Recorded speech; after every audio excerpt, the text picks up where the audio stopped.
Hi, I am Brian Cantuba, one of the volunteer teachers of Lemon Ministries Philippines.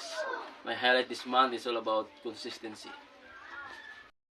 I'm going to ask my students of what they eat and who bring their water bottles. Everyone? Okay. Those who bring their water bottles.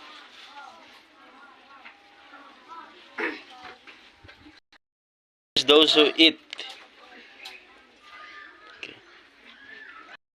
I'm going to ask of what they eat. Remark, what did you eat? I ate rice and jackfruit.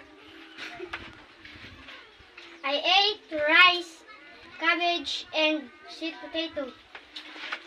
I ate rice and tomato. I ate rice and ampalaya. I ate rice and corn. I ate rice and ampalaya.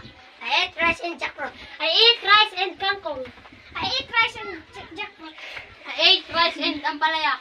I ate rice and ampalaya. Rice and string beans and sardines. I ate rice and string beans. I ate rice and mungo. I ate rice and ampalaya. Ask them about brushing their teeth. Who brush their teeth? Okay. All of them brush their teeth.